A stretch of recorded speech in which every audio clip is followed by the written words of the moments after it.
பெருசு ஒரு பேர் அனுப்பிச்சிருங்க. அவன் யார் என்னன்னு விசாரிச்சு சொல்ல.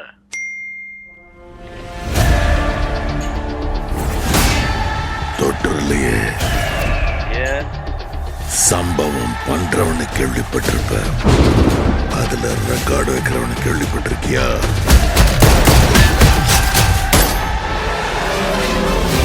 அதான் தளபதி. தொற்றாத ஸ்லைஸ் போட்டுவாப்ல.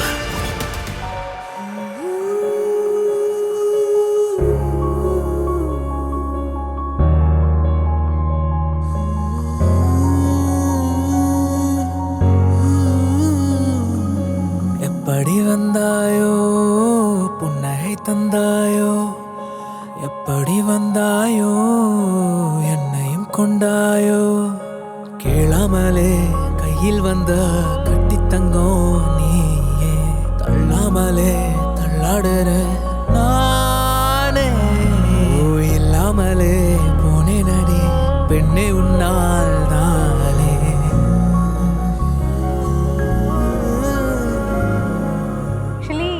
பரத்துதோ பார்த்தா it's an arrange marriage, but பார்க்குறவங்க எல்லாருமே லவ் மேரேஜான்னு தான் கேட்டுட்டு இருக்காங்க. அந்த அளவுக்கு ரெண்டு பேத்துக்கும் ரொம்ப ஷார்ட் பீரியட்ல வந்து ஒரு பாண்டிங் கிரியேட் ஆயிடுச்சு. ஃபேமிலி பற்றி சொல்லணும்னா ரொம்ப ஜாலியான ஃபேமிலி அண்ட் அவங்களும் ரொம்ப கேரிங். இது எல்லாமே பார்த்து ரொம்ப அக்கறையாக பண்ணுறாங்க. என் மேலே அவ்வளோ கேர் எடுத்துக்கிறாங்க. என்ன புதுசாக ஒரு ஃபேமிலிக்கிட்ட மீட் பண்ணி பேசுகிறோம் அப்படிங்கிற ஒரு தாட்டே இல்லை. ஆல்ரெடி எல்லாருமே வந்துட்டு பேசி பழகி இருந்தால் எப்படி இருக்கணும் அந்த மாதிரி ரொம்ப கேஷுவலான ஒரு மார்னிங்காக தான் இருக்குது.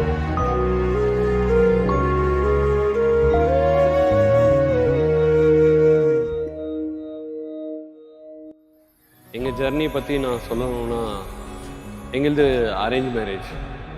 ஸோ ஃபஸ்ட்டு நாங்கள் மேட்ரிமோனியில் தான் மீட் பண்ணோம். ஸோ மேட்ரிமோனியில் பார்த்துட்டு வீட்டில் எல்லாருக்கும் பிடிச்சி இந்த ப்ரொஃபைலை ப்ரொசீட் பண்ணலான்னு போனோம். அப்புறம் அதுக்கடுத்து நாங்கள் வந்து நேரில் மீட் பண்ணலான்னு முடிவு பண்ணோம். ஸோ நானும் அனுப்பாமாவும் ஃபஸ்ட்டு நேரில் பெங்களூரில் மீட் பண்ணோம்.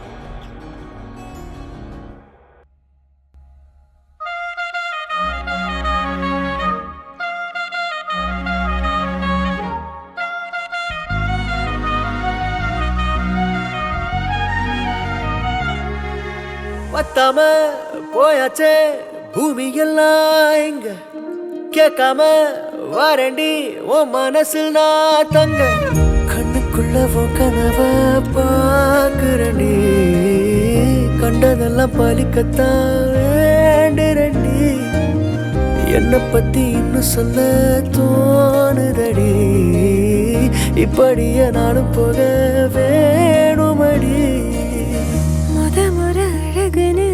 எனக்கு நான் தெரிஞ்சேன், ஒரு முறை உத நெருங்கையில் பல முறை தொலைஞ்சேன்.